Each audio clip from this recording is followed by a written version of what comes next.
Hello there, mate. Hey mate, how you going?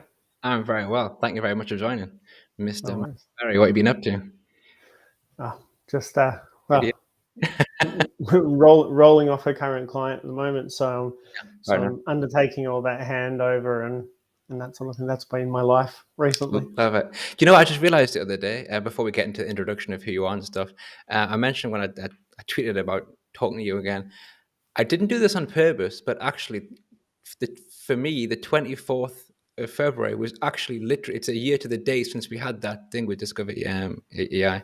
So it's That's like amazing. yeah, it was complete. I'm sure it was in February. I'll check, and it was literally on the day. So you've missed it by a day because of the time zone issue. But I welcome you in this chat into my time zone so we can enjoy that Time travel. anniversary together. Exactly. That's how it goes. Yeah, so please, who are you? Introduce yourself before we get going and talking about random things. Sure, no worries. So, Michael Berry, I'm a consultant with Accenture, consulting for the last 6 or so years, primarily in the data visualization space. Um, along the Microsoft stack. So I'm compared to the amazing cadre of people you've had on here. I'm a fairly everyday Power BI user. We're all data Power BI people, mate. Yeah. Regardless of how we use it and what we do. That's the fun part, right? We get to discuss different things with everyone, how you use it and what you like, what you don't like, what you find. Okay, so when I say it to people like, I don't know, Chris Webb, what do you find difficult? The answer might be nothing. But at the same but at the same time, that's the fun part. I'll just quickly address a couple of things that's going on in the comments section here. Jeff has taken particular dislike to the music in the intro there. I'll tell you what I did this week. I had a really big issue with my laptop, and I had one of this what is it, bit something error when you switch on your computer and it asked you for the bit defender key or something. Anyway, long story short, I had to take everything off my hard drive, off my local hard drive, and back it up. I was like, okay, so I'll do it, and I backed it all up, and then I realized I'd basically gotten rid of every single file that I used for my intro for this thing.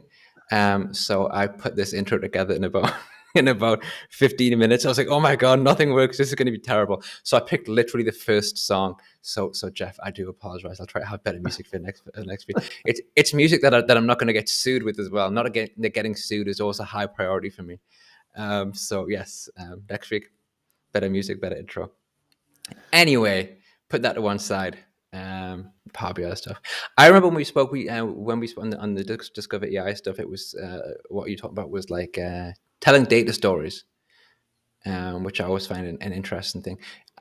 Could you speak more of that about like your use with data stories and how just if you can go on, because I'm not very a big data story person, which is one of the reasons I'm going to enjoy talking to you. Yeah, no worries. So I mean, one of the things I don't think is utilized enough is the ability to use Power BI kind of like an interactive slide deck. So I find it really breaks the flow of a conversation if you're having to kind of cancel your slideshow, Alt Tab to Power BI, and kind of there you go, Kerry. Yeah, right, not bad, eh?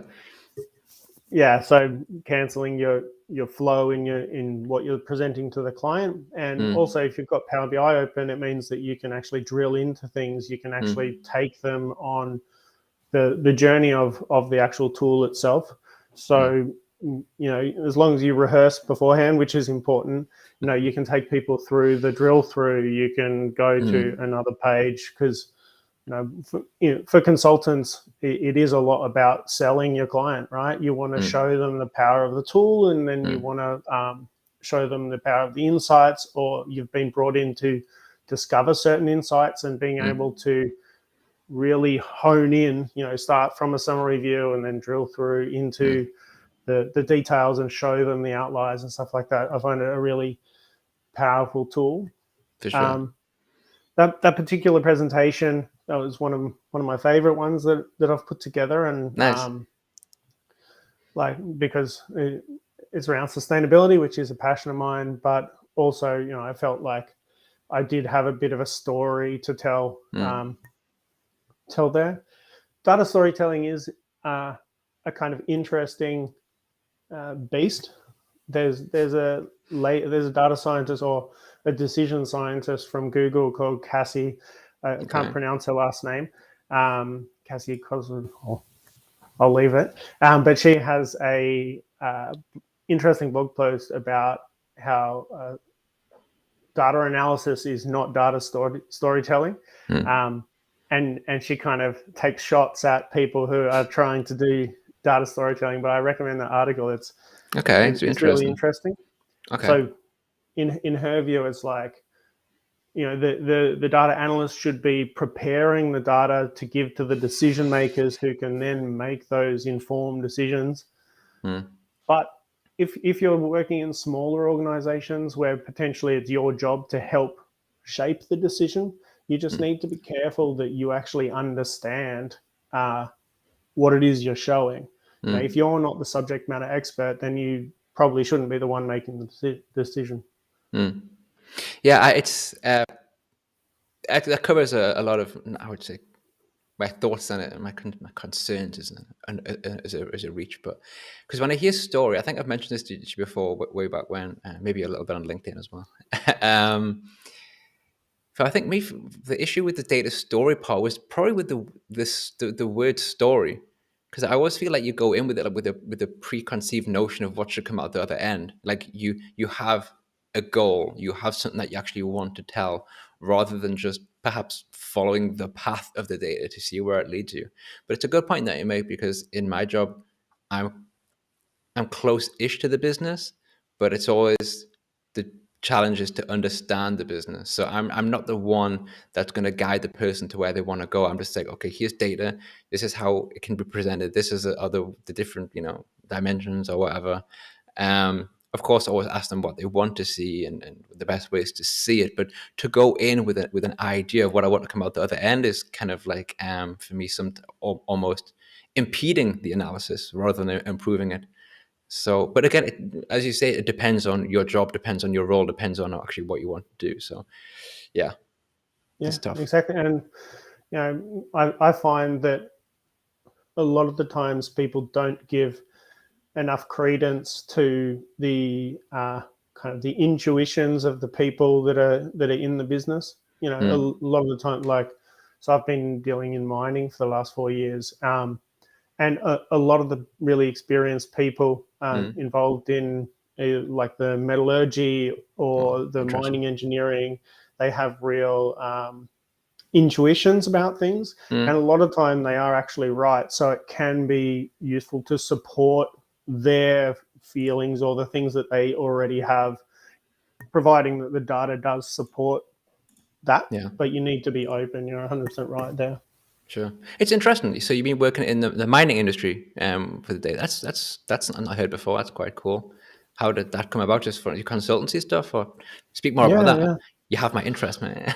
Yeah, no worries. So, I mean, it started. I was working for a smaller consultancy. We got acquired 2 years ago, so that's how I'm at Accenture now. But we did a lot of work where we had. It was primarily an SAP business when I got brought online. So kind of business objects and a lot of the kind of warehousing and ERP side of SAP. Okay. And I was brought on as the first Microsoft consultant in the practice. Cool.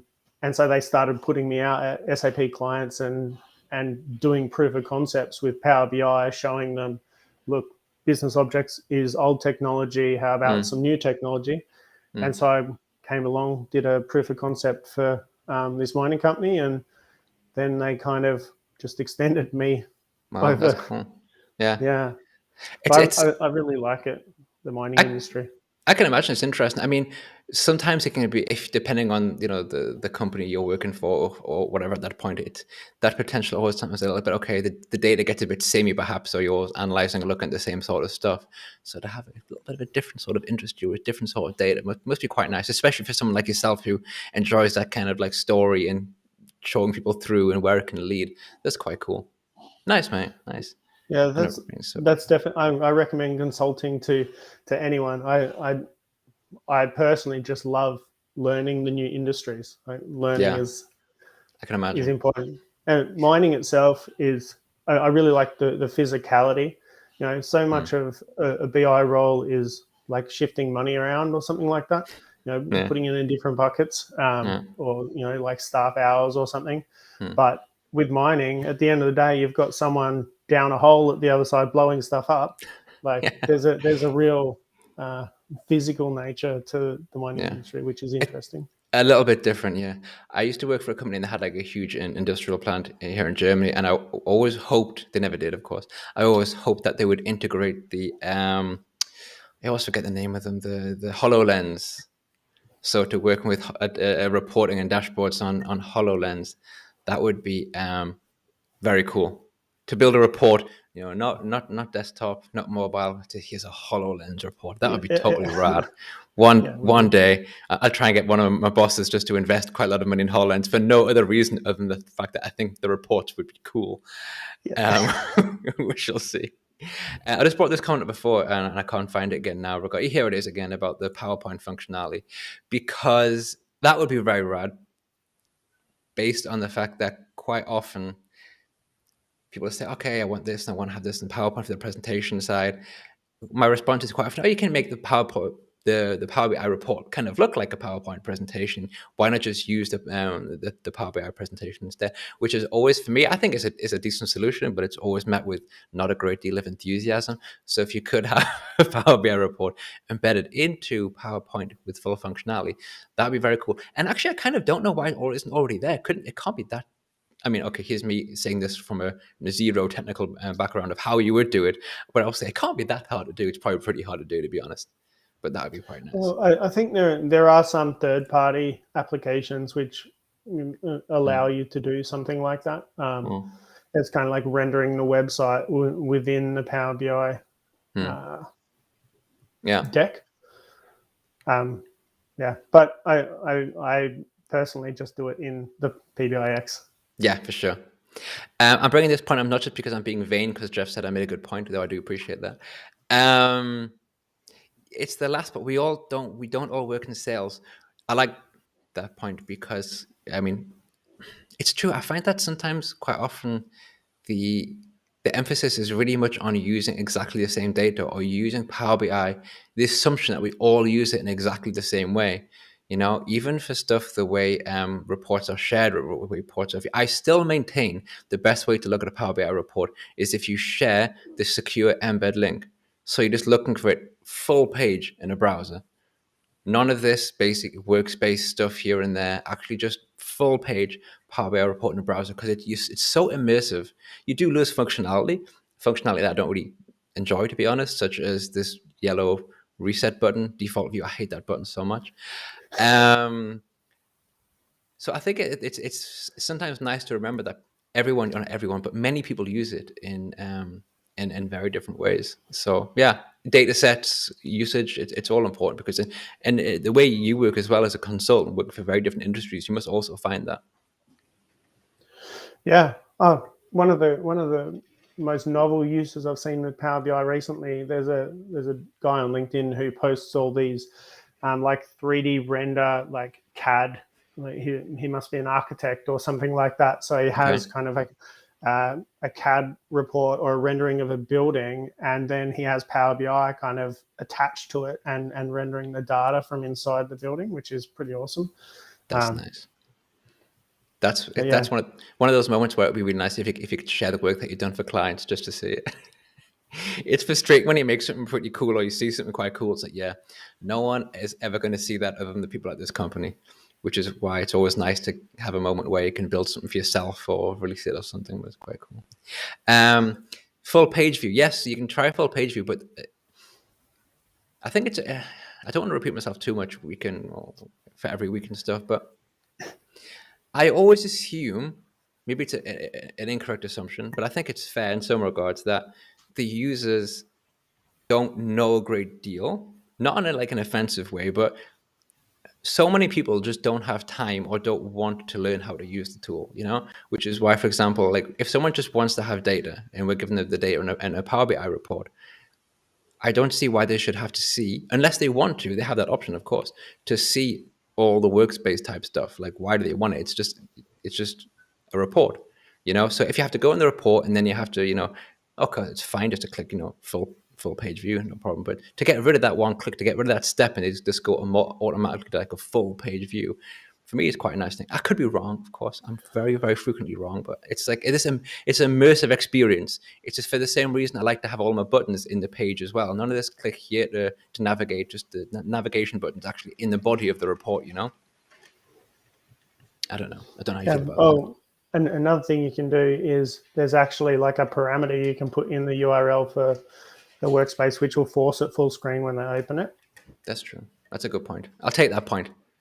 Thank you very much, mate. See, I'm learning stuff, or I'm being forced to remember stuff. But yeah, let's see. You can actually pass table filters into the URL as well. Expand on that. What does that mean?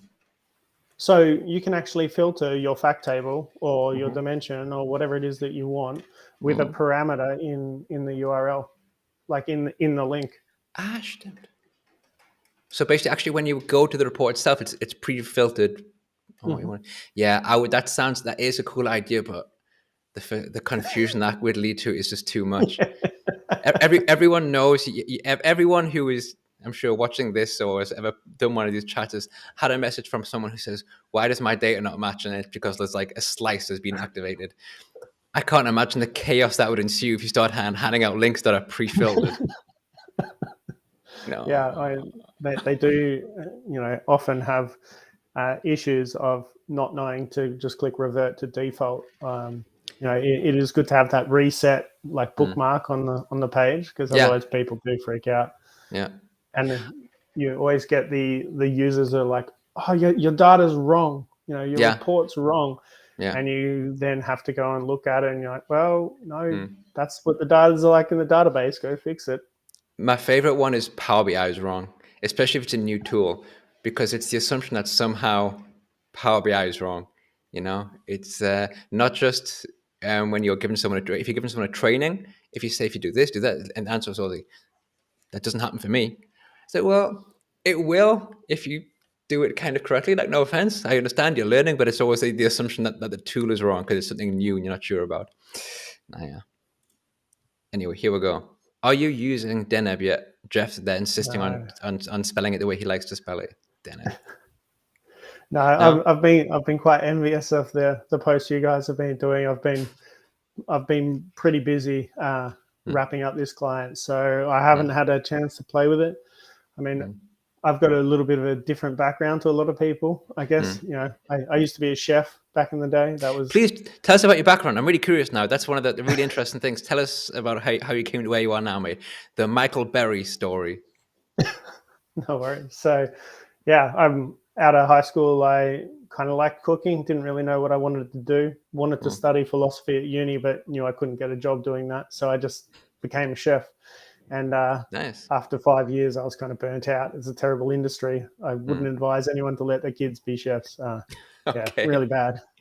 But out of that, I just needed a job, and I got a job at a call center and kind of worked my way up through the call center and taught myself Excel, to help them with reporting and that sort of stuff. And then I got involved with the IT team because they were pretty lazy. They wanted someone to do unit testing for them, like as they were releasing new things. And then they got even more lazy and gave me access to the database so I could actually, check what was happening when things would fail.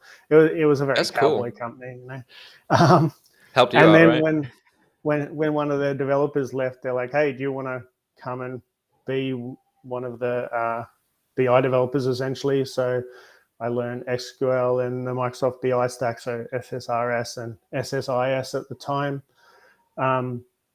Then I eventually left there and went and worked for a commercial property company in the environmental reporting team. So that was all like electricity, That's really gas, carbon emissions, that sort of stuff. And that was primarily Excel and SQL as well. And that's where I found Power Query, got involved with that.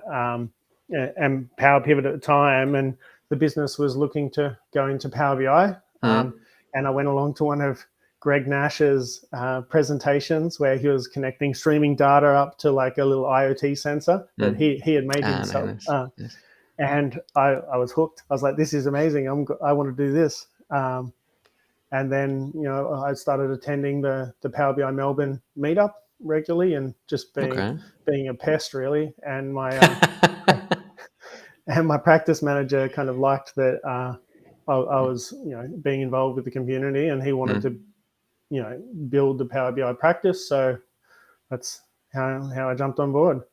That's pretty cool. Yeah. I like that story. So I don't have any coding background. That's why Deneb seems a little tough. I have zero coding background. I mean, I'm not going to go through what I did before. It's a very cool story like that. The call center Excel kind of has Oz du Soleil vibes. He had a similar thing where he was working at a call center and started doing stuff with Excel, and that's quite cool. I like it when there's one of those stories.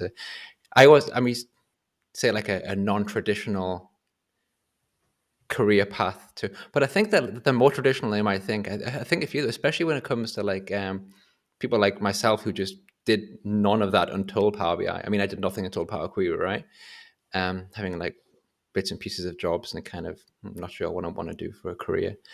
But yeah, Chef got cool though. So basically, if you want to have a good Power BI report or good data analysis and a good meal, come to your house is basically what we need to do, right? Yeah, that's it. That's great. So I still love cooking.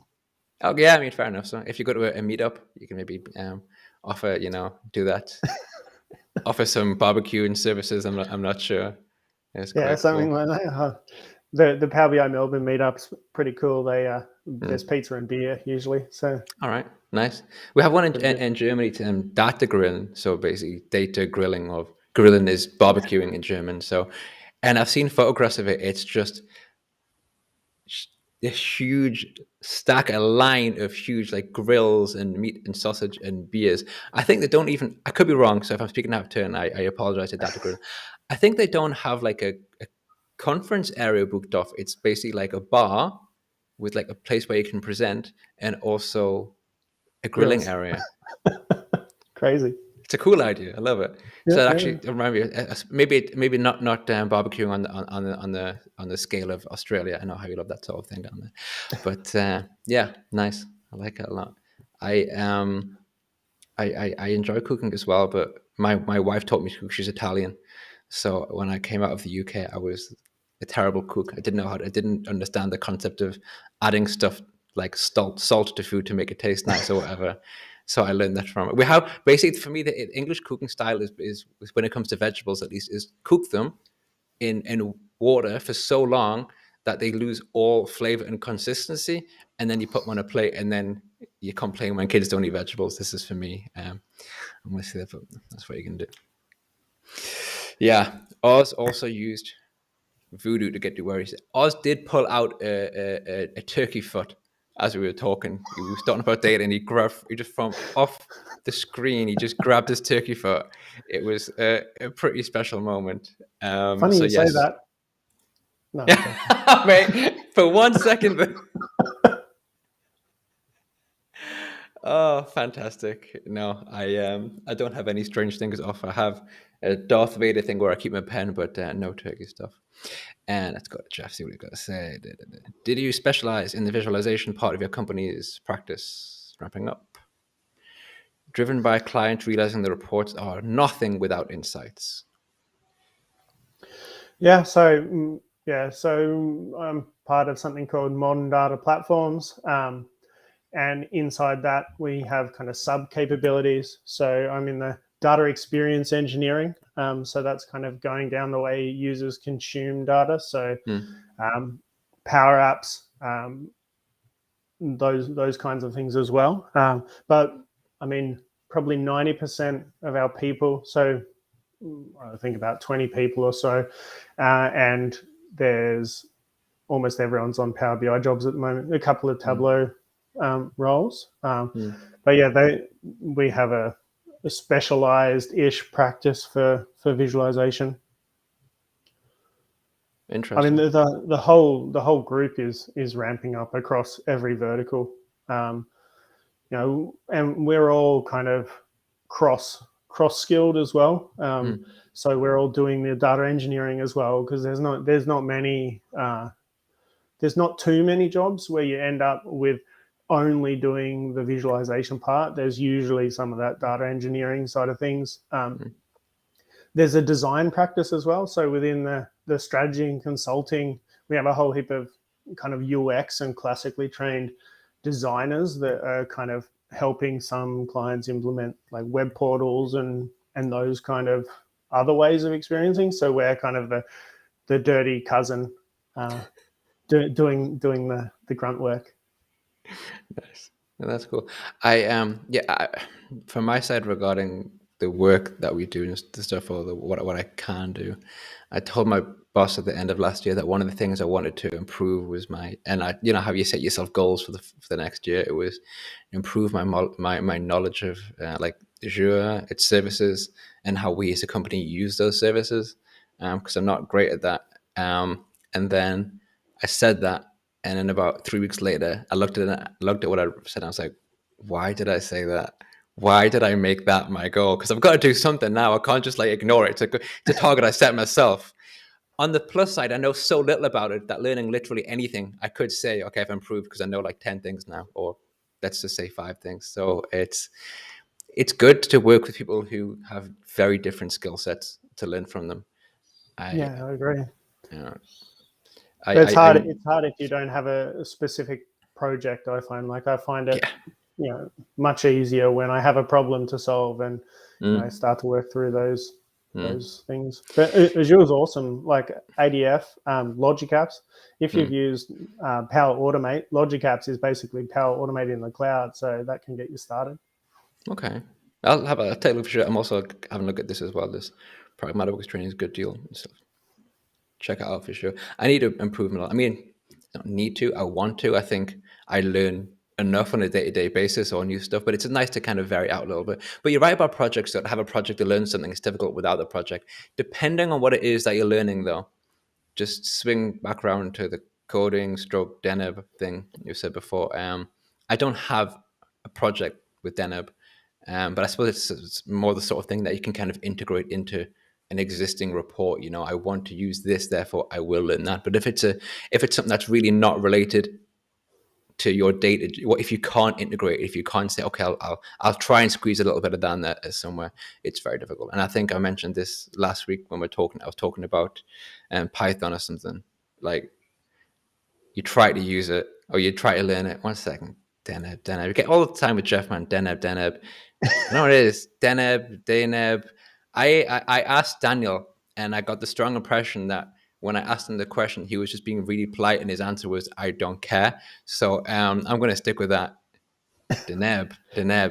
I don't know, man. It's a cool vision. It's a bespoke data visualization tool. Deneb. Yeah, Carrie, I do that all the time as well. All the time I do that when I'm using it. It's actually Deneb. That's a good point. Carrie did a really cool Batman visualization using Deneb. She did. I was just looking at it the other day because when I need ideas or when you think, can I do that? Is that possible? I'll always go to Carrie's blog. If Carrie's done it, then it's possible. If she hasn't done it, it might still be possible, but it's a good first place to start. Well, yeah, you mentioned Python. One of the times that I've actually had to use Python was they had a specific request, which could probably be done in Deneb now, but the scientists, so the lab technicians, were trying to correlate the hardness of one of their it's called paste backfill. So it's like a cement mix that they fill up the empty holes in the mine with, and they have to kind of test it on an age basis because they need to know it's been 30 days. We can now drive over the top of this or whatever it is. Won't go into. Mining's really interesting. You say I won't go into. No, please do go into that. I'm saying that's really cool. And I'm like, what's the CM1 for this month? And you're like driving over concrete. That's rad. Go for it. Oh, okay. Well, so in an underground mine, they have a stope. So it's like, imagine just a rectangle between two tunnels. So you got two tunnels, rectangle between. I'm not a mining engineer, so if I get it wrong, I'm sorry. And then they kind of blow it up and it falls into the bottom tunnel. Okay. So now you have like a big square hole, basically. And they have to fill that up so they can sometime in the future drive across that tunnel to another one. So they kind of work backwards. Okay. But they blow up here, and then they'll blow up here, and then they'll blow up here. But they need to fill it in to ensure the structural integrity of the mine. Yeah. So the lab technicians, they keep little samples. Sorry, I got distracted by Jeff in the chat. Yeah, of course. So they keep these little samples, and then over time they kind of hydraulic press them to see how hard they are at each date window. And they wanted specifically to correlate the percentage of cement in the mixture with the age of the test and the hardness, kind of the pressure resistance. And so I needed a 2 y-axis scatter plot with a linear regression and the R coefficient.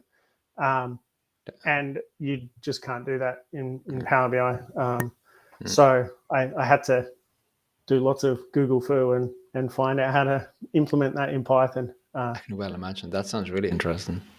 Damn, and you managed to do that, yeah? Yeah. Wow. I mean, top work, mate. Yeah, it was cool. I was pretty impressed with that little project. I can well imagine. So basically, nothing fell through the holes. Therefore, you did a good job. So yeah. I'm trying to work out the logic of why they blow a hole, fill it in, then go back over it again. I don't know. It's something about mine planning. It's because if you weren't filling in these holes, the rest of the mine would be, not structurally together. So you've got Kerry desperate for that data. She meant data nerd, by the way. And data nerd is the best sort of nerd. Everyone knows that. Yeah, that does sound like really cool data. And I'm just like, when I need to get new interesting data sets or just data that I want to just randomly play with, I'll find something online and I'll link to it. So like today, for example, I wanted to figure out what I wanted to do. So I just linked to Wordle and I did some analysis of Wordle because I thought, why not, right? But yeah, blown holes in ground is far more interesting data set than Wordle. That is for damn sure. Just going back to this point by Jeff, where you said that Daniel would make the point that Denver is not really code but grammar. It upsets me when people say that because I keep thinking at some point I've been good at a code and people say it's not code, it's grammar. Like I used to be pretty decent in HTML and people are like HTML is not a code. I'm like, God damn it, that's not cool, man. just give me something. Can we just call it code so I can in my head pretend like I'm some kind of coder, even though no, obviously. Can't do linear regression with Power BI. I have an example. Yeah, I have seen some pretty amazing examples of linear regression like implemented in DAX. But this was kind of combining everything onto the same chart. So it's quite easy to do in Excel, which is frustrating that you can't just easily do it in Power BI. And it was the dual axis scatter plot, so Y on both sides, so that you could plot it. Things that you can do in Excel but you can't do in Power BI. That's the most frustrating thing, especially when you have a new user or you're someone who's been using Excel, and you say, it's like it's something like Power or like Excel but better. I was like, but no, not really, not all the time. And then when you say something like, you can do it with DAX and it's complex, it would probably be faster for me to learn Python and then integrate it in Python than do it in DAX because I think sometimes it's just exhausting.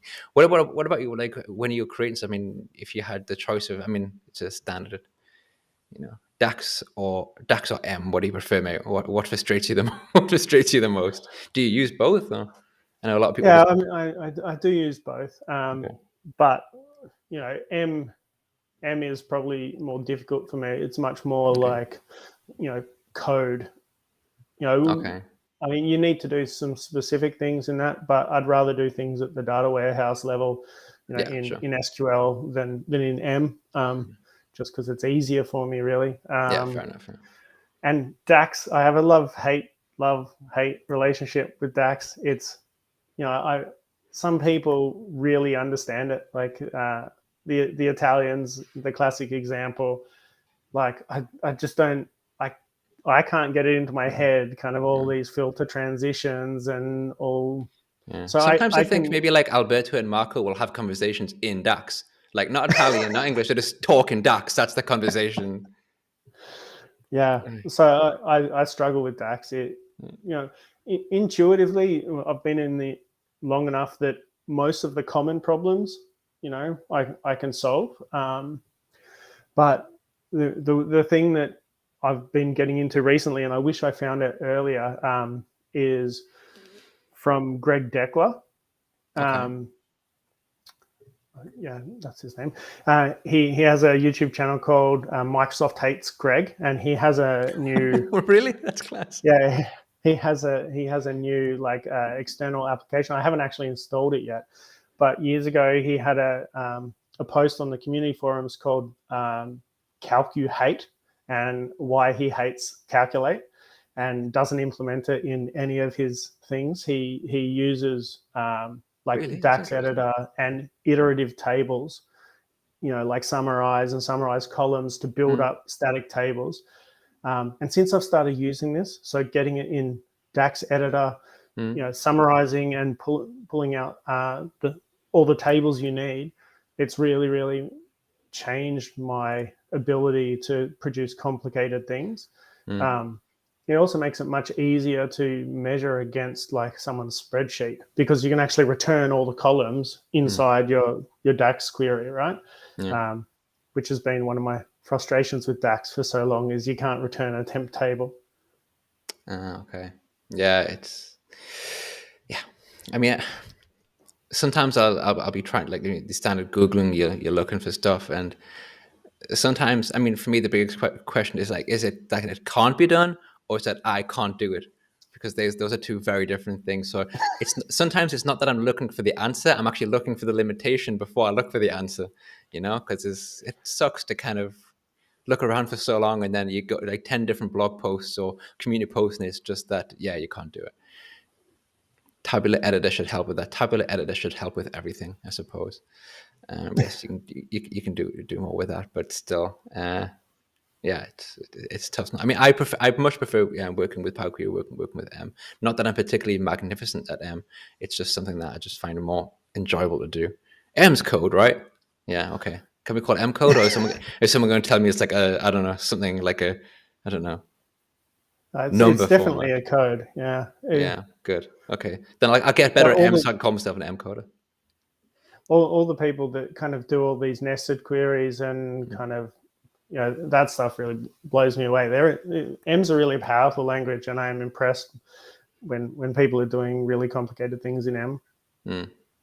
I feel myself more drawn to Power Query at the moment as well, because I think you go through like periods of noticing stuff, and the people's love of DAX, I fully understand it. It's great. You can do all people's focus on DAX, certainly when they start using Power BI, because it's very front end. You calculate this, you do some of that or whatever, the basics to the more complex stuff.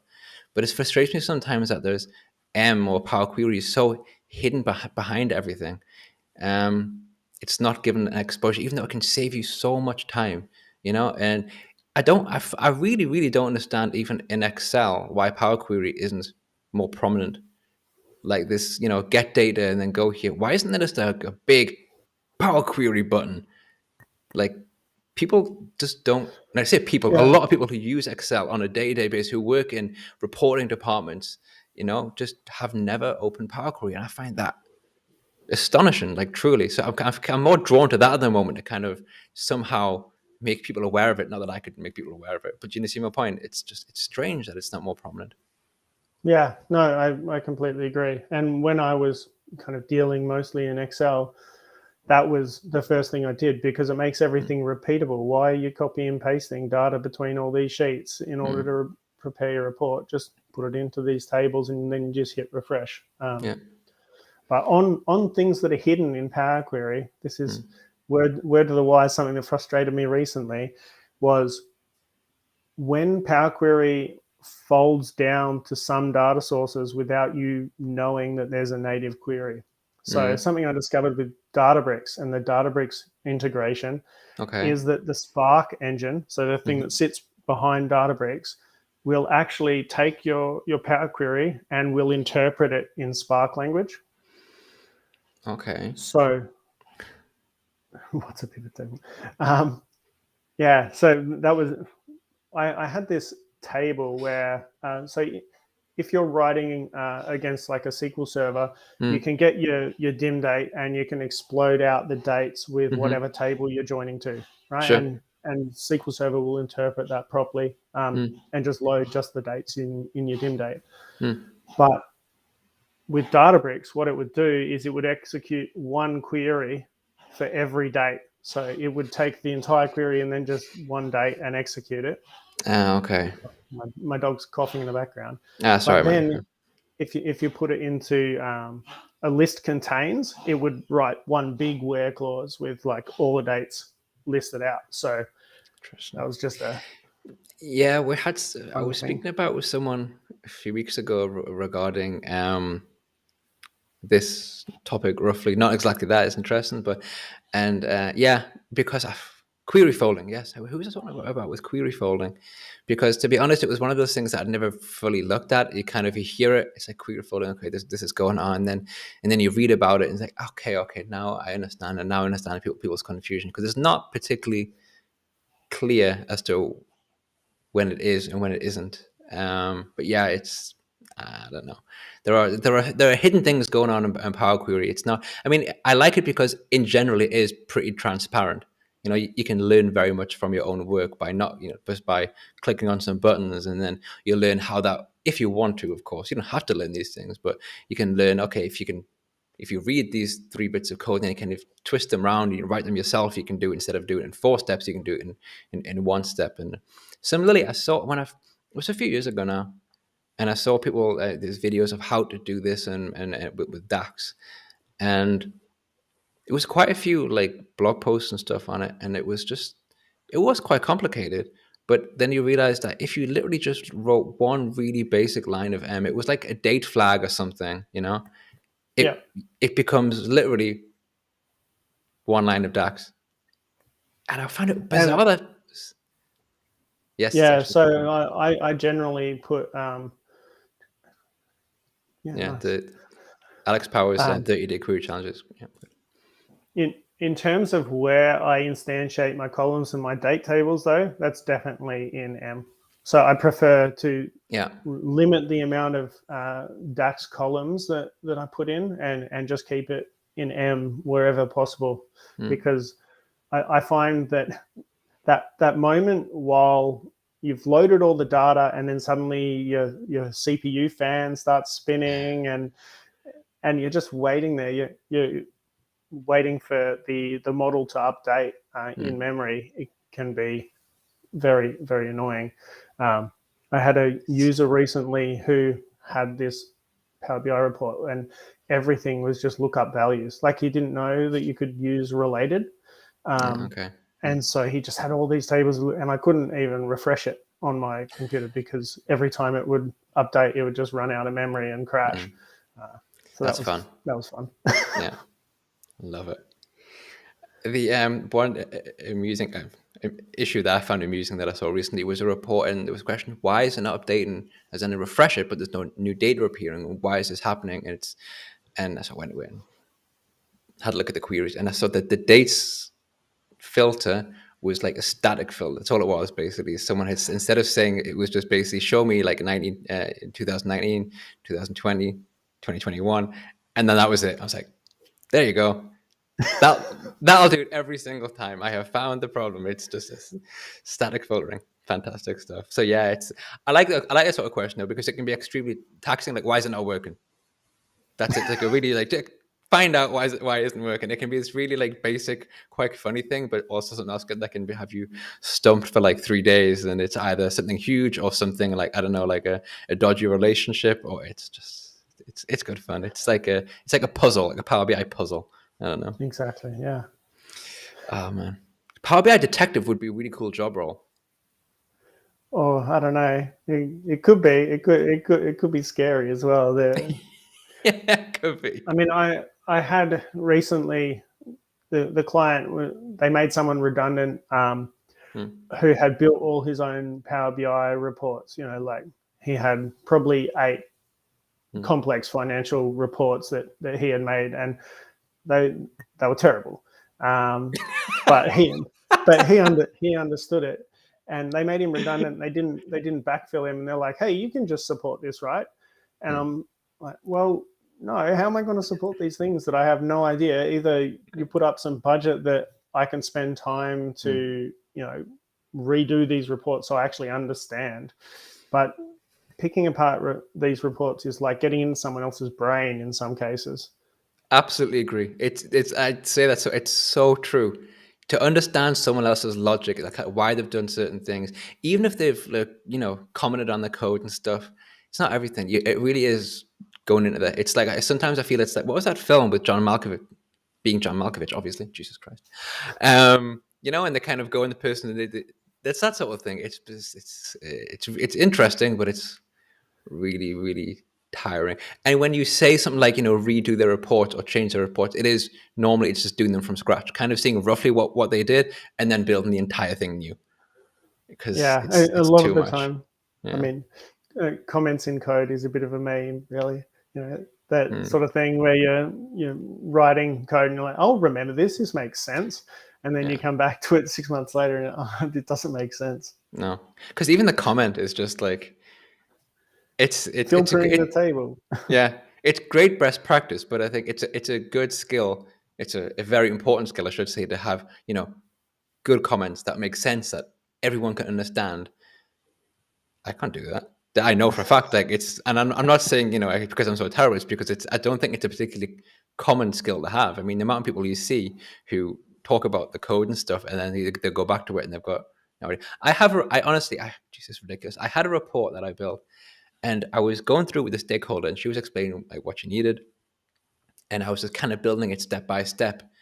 And then I thought, okay, I'll build the measure, then I'll build it step by step, and then I'll go back and I'll do the measure again. I'll do all in one step. No, because by the time I got the final step, I'd forgotten how these other things. It's shocking. That's probably my most shameful thing I've done in a report recently, because the thing is, I need that metric in other reports. So I just went copy, paste. And it was, so yeah, it's pretty bad. Oh man, we'll see. No, it definitely happens. One of my old mentors had a saying that there's nothing as permanent as a temporary solution. Mm-hmm. That is very true. Very true indeed. This is why if someone says, just when we start building this report, just at the very start, we'll change it later. We'll link to Excel, but then later we can change it. I was like, no, I'm not linking to Excel. No, SharePoint list maybe, but I'm not linking to an Excel. I can't be doing this. It's too much hassle, man. I'm a fan. I'm actually a fan of some of these Excel sheets in Teams. As long as it's in OneDrive. Teams. Okay, sorry. In OneDrive, yes, absolutely. I agree with that. I meant like stored on like on a local drive. Yeah. I should have clarified my point there. Yeah, in OneDrive, I'm okay with it, because I mean, as long as you can link it and update and stuff, I'm gonna have to. Oh, every day I'm gonna go in this PBX, or someone's and they're gonna press the refresh button, and then they're gonna re-upload it, and then like no, it's not for me. One of my colleagues is a massive fan of Excel, but he's also kind of a coder as well. And there's all these new functionality that's come out for Excel Online where it like runs scripts in the background. So he's actually set some stuff up for some of the guys that are used to Excel that will actually like strip things out of Excel and post it to an API and do all this cool stuff. Yeah. That's so they're very actually cool. Keeping on doing fancy stuff in Excel Online. Yeah, actually, I think I might have to kind of cool it down with Knockin' Excel, because it's been given a lot of love recently, and I've updated it and given it some great new functionality, and it's been given the love that Power BI has been given for the past few years. And like, okay, we're starting to feel bad for all these poor reporting teams who haven't had anything since like 2010. Even the small stuff, just the formula bar, or whatever it is, this is in Excel is quite fantastic now. But API, any data on API is, I'm a friend. I love working with APIs for the frustration of it all, or for the actual joy of getting the data out of it. But it's just, I love data on APIs. That's fantastic. Excel too. Like, I've met another application. Is Jeff talking about? What is he talking about? Is he talking about an Excel killer? I've seen Oz post talking about Excel killers and how they're not Excel killers on LinkedIn recently. I spend too much time on LinkedIn. My God, I do. What's the saying about Excel? The best thing about Excel is anyone can use it, and the worst thing about Excel is anyone can use it. That is, I've never heard that. I like it. I'm stealing that. I'm going to say it at least once a day for the rest of my life for sure. Oh, mate, fantastic. Pretty much. Exactly. Power BI is Excel killer. Yeah. That's true. Mate, I've got to go, and I promised my wife I'd go to my son because my son has he's coming up 6, but he still refuses to go to sleep unless someone's lying right next to him. So that's my responsibility. So I apologize for really quickly cutting that off. But it's been a pleasure seeing you again after a year, I should say, as a year to the day. And maybe we can do it again next year.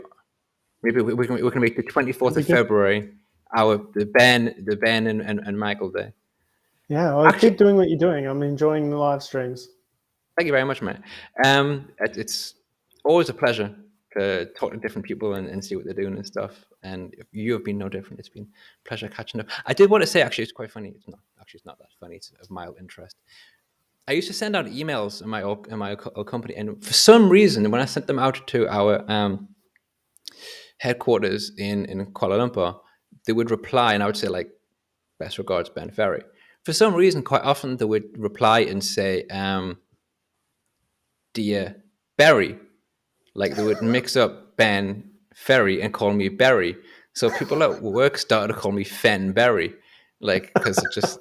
And it kind of stuck a little bit. So I was kind of thinking, a really strange name. We kind of ish, but don't have the same surname. Ben Ferry, Fen Berry, Michael Berry. We could start some kind of like Berry Analytics or something. Going away. Oh, there you go. Yeah. There you go, mate. So if you ever get bored and need a new challenge, just let me know. We'll start Berry Analytics. I'll get the .com. All right.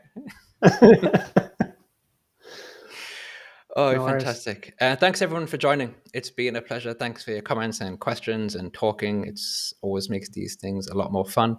And I shall be back next week. And I think next week I'm talking with someone from New Zealand. I think I'm talking with Gilbert Formu.